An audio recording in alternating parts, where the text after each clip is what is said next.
அனாமிகா. இது ஒரு திகில் கதை. கமல் சொன்ன அனாமிகா கதை மறுபடியும் மறுபடியும் என் மனதில் ஓடிக்கொண்டே இருந்தது.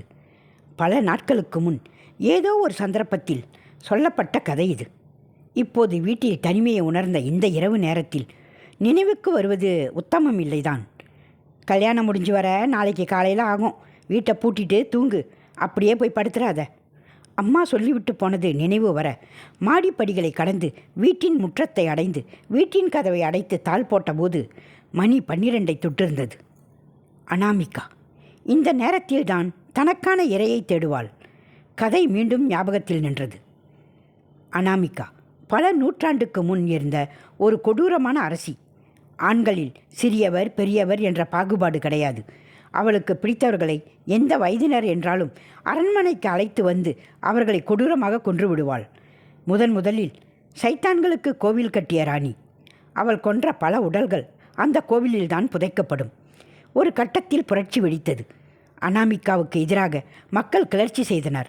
அவர்களுடன் மந்திரிகளும் சேர்ந்து கொண்டு அனாமிகாவின் ஆட்சிக்கு முற்றுப்புள்ளி வைத்து அவளை கொன்று அதே கோவிலின் ஒரு திசையில் புதைத்தார்கள்.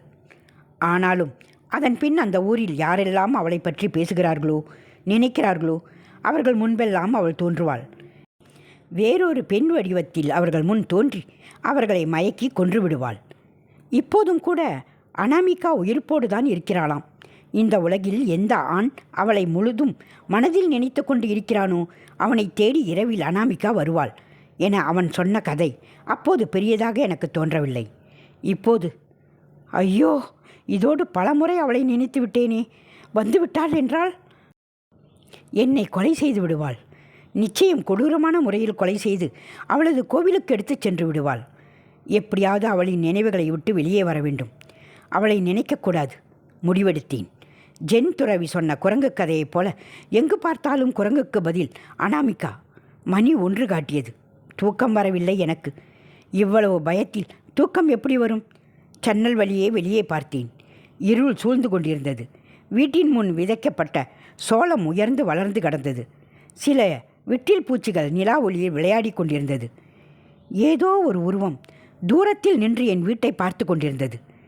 என் ரத்தம் மெதுவாக உறையத் தொடங்கியது. நிலா ஒளியில் அதன் விரித்து வைத்த கூந்தலின் உருவம் அது ஒரு பெண் என்று தெளிவாக சொல்லியது. உண்மைதான், அனாமிகா வந்துவிட்டாள். அந்த உருவம் என் வீட்டை நோக்கித்தான் நகர்ந்தது.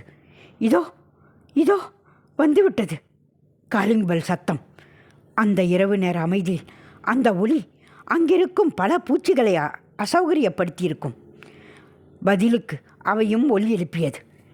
கதவின் அருகே காத்திருக்கிறாள். நான் திறந்தவுடன் எதையோ சொல்லி மயக்கப் போகிறாள்.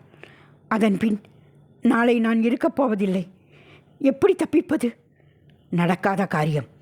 நாமும் ஆண்டானே, தைரியமாக எதிர்கொள்வோமே. என்ன ஆகும்? ஒரு நாள் வாழ்ந்தாலும் சிங்கத்தைப் போல் வாழ வேண்டும். யாரோ சொல்லியிருக்கிறார்கள். தைரியத்தை வரவழைத்து கொண்டு பயத்தில் விளக்கை கூட போடவில்லை.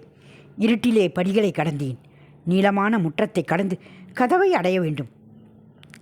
படிகளை விட்டு இறங்கும் முன்னே பல முறை கத்திவிட்டது காலிங் பெல். இன்னும் எத்தனையோ முறை இருங்க வரேன் என்று சொல்ல ஆசைதான். ஆனால் வாய் மூளையின் பேச்சை கேட்கவே இல்லை.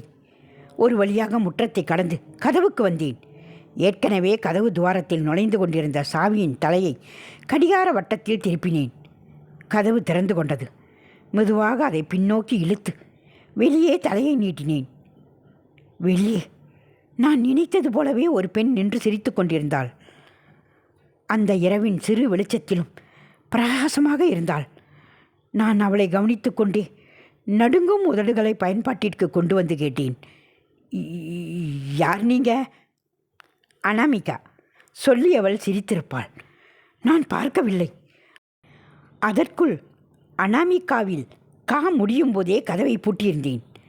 அவள் கதவை உடைப்பது போல் தட்டினாள். வேகமாக படிகளை கடந்து வீட்டின் இடது பக்கத்தில் உள்ள பூஜை அறையில் போய் உட்கார்ந்தேன். என்னை அறியாது எப்போதோ கேட்ட கடவுள் மந்திரங்களை முனகிக்கொள்ள ஆரம்பித்தேன். கீழே கதவை உடைப்பது போல் சத்தம். விக்கிரகங்களை நெருக்கி உட்கார்ந்து கொண்டேன். முருகனில் ஆரம்பித்து பெருமாள், சிவன் என்று இப்போது கருப்புச்சாமியை கடந்திருந்தேன். சத்தம் குறைந்து போயிருந்தது. அப்புறம் கேட்கவில்லை. இருந்தும் பூஜை அறையை விட்டு நான் வெளியே போகவே இல்லை. போக வேண்டாம் என்று முடிவெடுத்திருந்தேன். மீண்டும் கதவு தட்டப்படும் சத்தம் கேட்டது. கண்களை திறந்தபோது வீடு முழுக்க வெளிச்சம் பரவியிருந்தது. ஓ, விடிந்து விட்டது.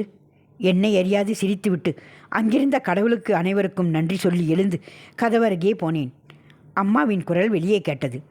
தைரியமாக கதவை திறந்தபோது அம்மாவும் நேற்று இரவு பார்த்த அனாமிகாவும் வெகு நாள் பழக்கம் போல் ஒருவரை ஒருவர் நலம் விசாரித்து கொண்டிருந்தார்கள்.